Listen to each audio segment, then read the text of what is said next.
What's up guys, it's Bradley Overrated and bringing you today my top 10 games of 2019. We're at the end of the year. I am ready to make this list because I'm done. I'm done playing as many of these games as I can, and I just wanted to tell you guys two things. First and foremost is I am a one-man army.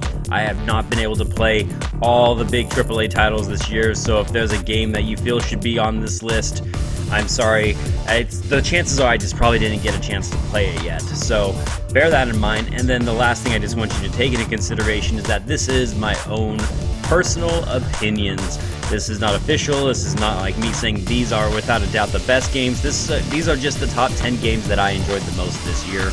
So thank you guys for checking this out, and let's jump in now to the top 10 games of 2019. That's right, guys, you heard me. Ring Fit Adventure, the workout video game. But it is so much more than that. It is a game changer. I have never been so happy to play a workout video game in my life, and that's probably because it has an entire story with RPG elements involved.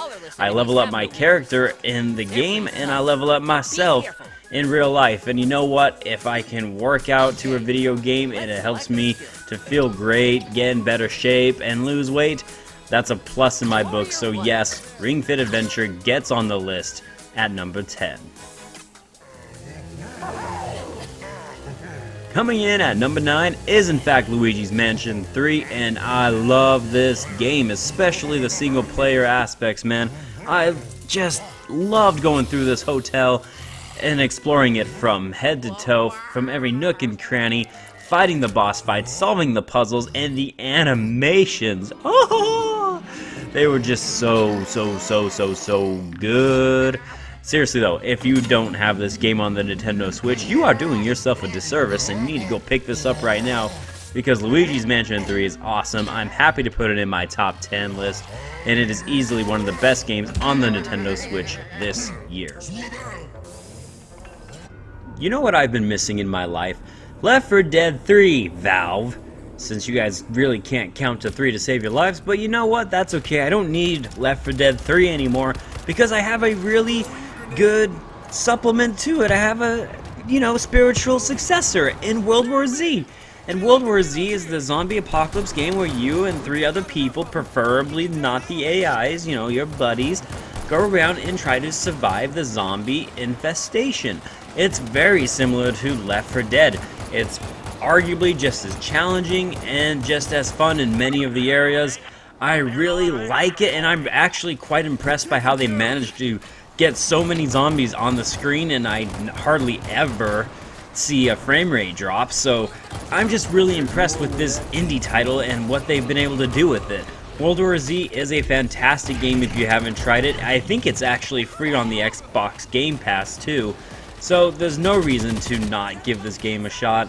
I just really enjoyed it. I love zombie games. I know a lot of people think they're overdone or there's too many of them, but personally for me, I can't get enough of them, and World War Z was just the thing I needed this year.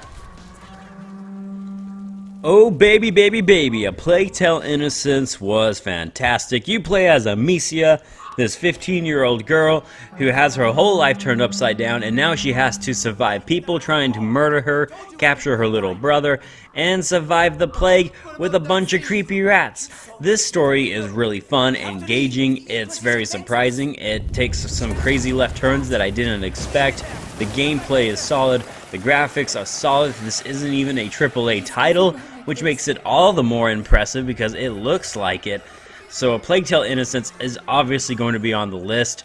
I really enjoyed it. I did want to see a little bit more of the stealth mechanics fleshed out, but gotta tell ya, the more I play this game, because I'm replaying it now, trying to 100% complete the achievements because I enjoyed it that much, the more I'm beginning to really appreciate it for what it is, and it's just a phenomenal game, guys. There's nothing more to say.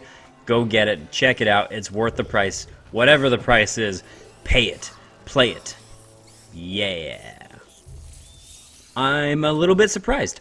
I'm very surprised to see that this game is number 6, and it didn't make my top 5. It was a tough call this year, but oh, Metro Exodus is fantastic, and it's a semi-open world type of game where you can go around in each area the each chapter, and you can explore to your heart's content. There are secrets to uncover. The gameplay itself is just fantastic. The gunplay, the horror elements, the survival elements, the story itself is invigorating. Woo, baby, man. Metro Exodus is a great game. I feel like it flew under the radar for a lot of people this year, so this is just another chance, I guess, for me to say, if you haven't had a chance to pick up this game, please go do so, because it's easily worth your time. I also think it's available for free on the Xbox Game Pass, so there's also that. But it is a great game. I loved it. I played it on the Game Pass. I got myself a physical copy just because I wanted to have it in my collection. It's worth your time. It's worth your money. Give it a shot. Yeah, that game's awesome. So it's interesting when a game finishes in the year 2019, because I felt like, yeah, this is a game, since now it's complete. It's a game that came out in 2019, and for whatever reason, people aren't discussing The Walking Dead final season. Maybe it's not what everybody was expecting, because everyone's used to, for example, there being 5 chapters in each one of these video games, and there's only 4, and the whole thing with Telltale going under and all of that mess that occurred. But you know what surprised me? This might actually be, at least for me, my favorite of all the Walking Dead seasons out there. I absolutely love the conclusion. The story of Clementine is finished, and I couldn't be happier. It was honestly, I got teary-eyed a little bit at certain parts, just because, wow. I love the story. I love Clementine. She's one of my favorite protagonists ever. And just the way they handled this game, and it was so good. It really was, in my opinion, the best of all the seasons. So don't sleep on this indie title. If you haven't had a chance to play The Walking Dead final season because you're hesitant, do it. Pick it up. I just wanted to get that out there. I love this game with a passion. It is so good, and it deserves your time and attention. So I never put remakes or remasters or definitive editions or anything like that on my top 10 list. It's just not something that I ever like to do, because usually, it's, yeah, sure, it's redone and all that stuff, or remastered, but essentially it's the same game. But I had to make an exception here, because Resident Evil 2, the remake, it just felt like a new game again. That's how good of a remake it is. Even though I've played the original Resident Evil 2, this game, it just felt new, man. It just felt crisp, fresh. It brought back all the horror elements that I loved and enjoyed from when I first played it, and this is fantastic. If you haven't had a chance to play this remake, I feel honestly bad for you at this point. Maybe you don't like horror, and I get that, but this was definitely the best horror game that I played this year. I can't recommend it enough. It is fantastic, and I had to make an exception and put it on my list, even though it's a remake, because it's just that good. Slay the Spire! Number 3, Slay the Spire. Okay, I'm sorry. I'm done singing, but really, all jokes aside and seriousness here, this game is awesome. It's a deck builder. It's just that simple. It's a simple little RPG where your goal is just simply slay the Spire. You can beat this game technically in an hour or 2 if you're really good, but you can actually beat even faster than that.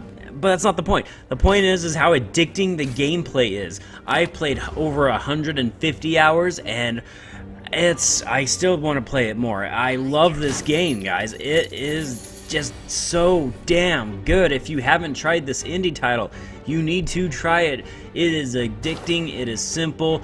It's one of those games that it's easy to learn but difficult to master. So if you are into those types of things, just give this game a shot.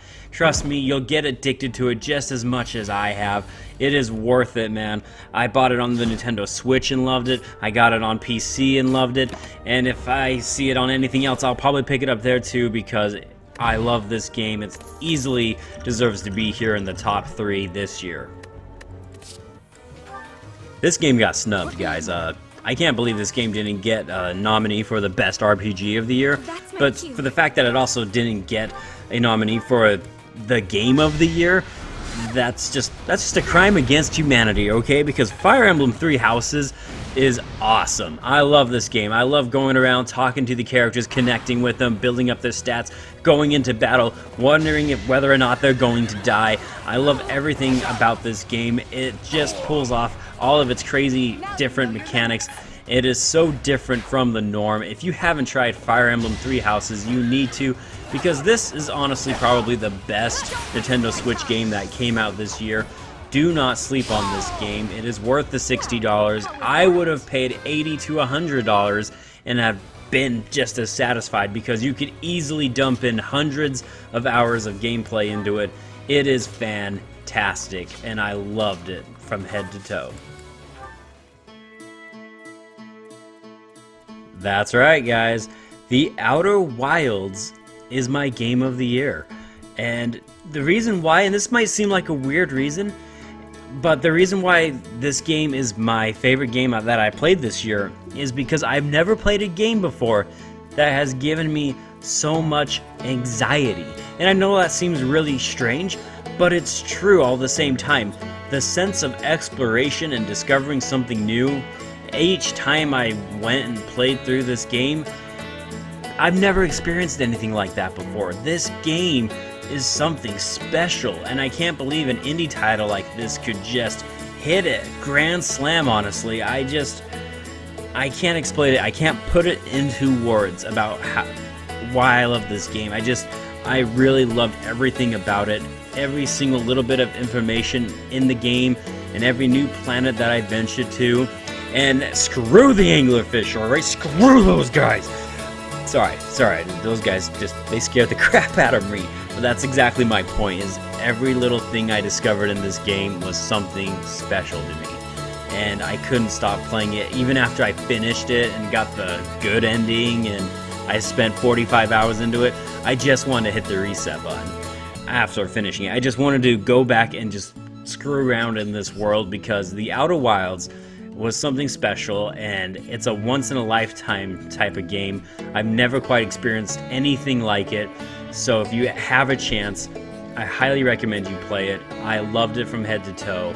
In my heart of hearts, I'm giving it like a 12 out of 10. It was my game of the year, hands down. Alright guys, there you have it, my top 10 games of 2019, and you know what, as I'm looking through this list, this was the best way I could describe 2019 was this was the year of unexpected surprises. I was pleasantly surprised by a lot of games on this list that I didn't think were going to be that good, and I really enjoyed it. I really enjoyed 2019, and I'm looking forward to playing games in 2020 for you guys. Let me know in the comments down below what games were your favorite this year. What have you been enjoying? And yeah, that's it. I'll see you guys next time. I am Bradley Overrated, out like a trout. Have a good one.